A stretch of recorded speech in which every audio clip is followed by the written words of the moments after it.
In this podcast episode, Tucker Carlson and Ian Carroll delve into the recent massive release of over 3 million Jeffrey Epstein-related documents, exploring the complexities of the information and its implications.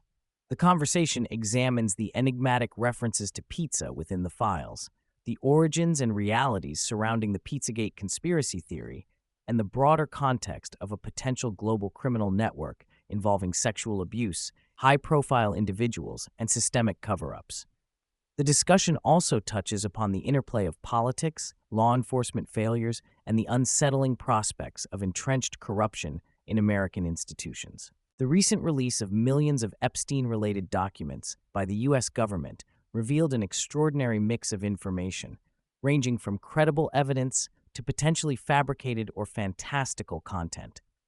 Among the thousands of references within this cache were numerous mentions of pizza, which immediately resonated with listeners familiar with the dismissed Pizzagate conspiracy theory.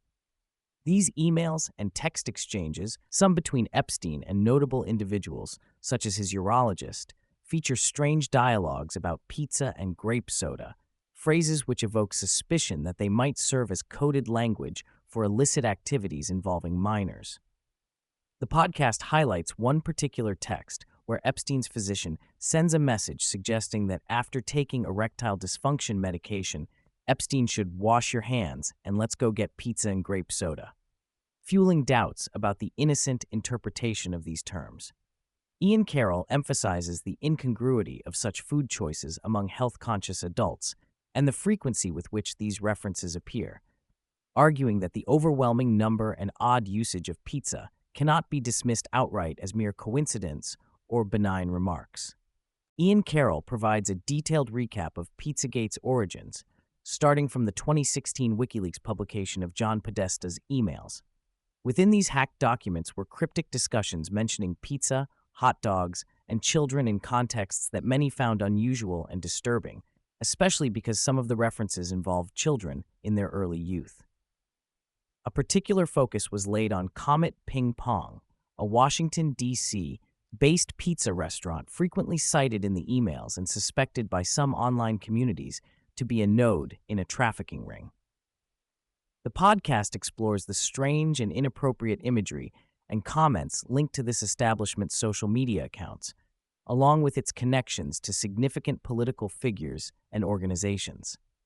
The media's response to Pizzagate is characterized as a wrap-up smear designed to discredit the underlying questions by conflating them with exaggerated conspiracy theories involving satanic cults and absurd claims about Hillary Clinton.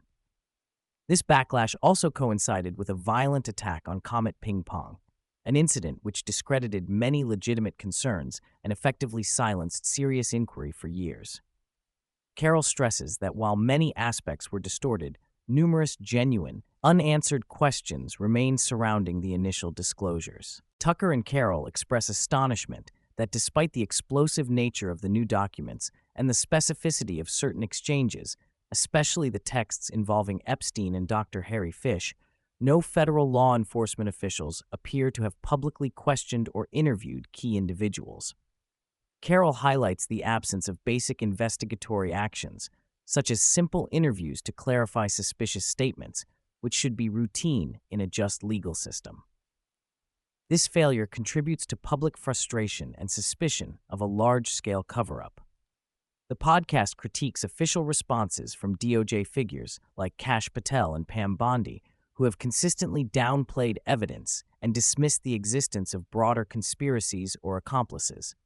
Carroll paints a picture of government agencies' unwillingness or inability to pursue the broader network implicated by the files, suggesting complicity or at least deep institutional dysfunction. The discussion turns toward the disturbing possibility that the Epstein files expose a widespread culture of ritualistic sexual abuse and trafficking involving children, perpetuated by powerful people in the U.S. and beyond.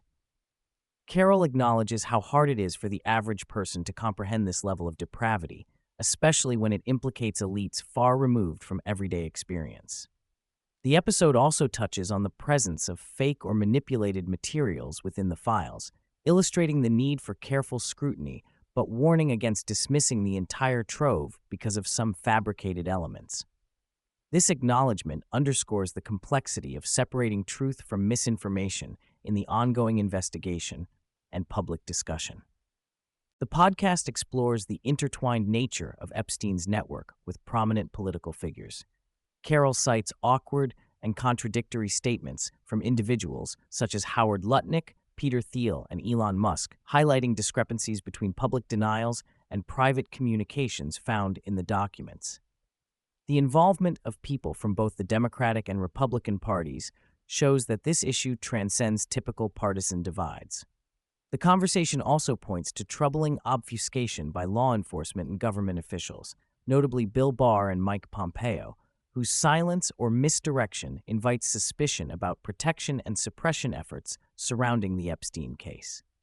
Carroll explains Epstein's business dealings, including his role in the creation and sale of CDOs connected to the financial products that triggered the 2008 global financial crisis. Epstein's firm, Liquid Funding Limited, was closely tied to Bear Stearns and displayed suspicious activity just before the firm's collapse, suggesting insider knowledge or manipulation.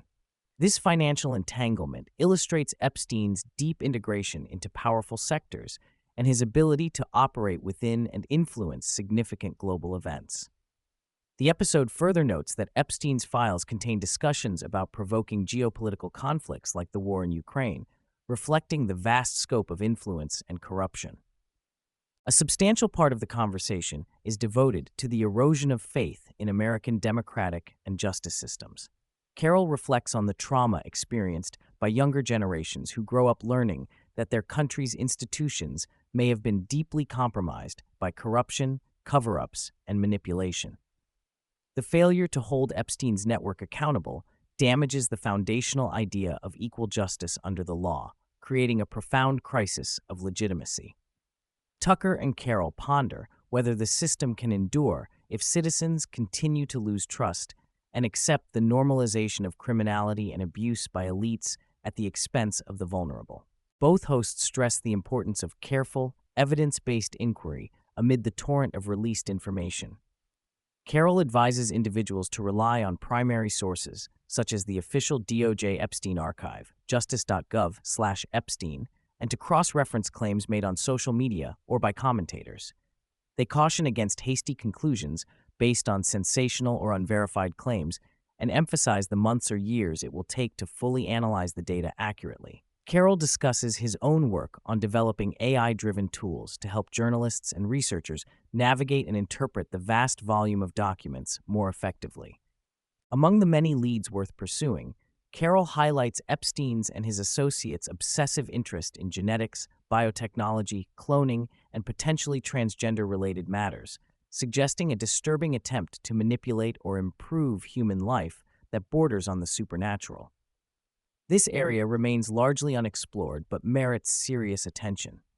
Additionally, Epstein's ties to Hollywood are discussed through figures like Peggy Siegel, a well-known madam whose involvement reportedly opened doors to elite parties involving celebrities. The media swiftly blacklisted her to suppress inquiries, indicating yet another layer of concealment in the Epstein saga. Throughout the episode, the emotional weight of the Epstein case and its ramifications for American society is palpable. Carroll and Tucker express anger and sorrow over the apparent impunity enjoyed by Epstein and his associates, the apparent complicity of powerful figures, and the pain inflicted on victims. Their dialogue underscores the urgency of investigating, uncovering the truth, and restoring justice, not only for the victims, but for an American democracy weakened by long-standing corruption and betrayal.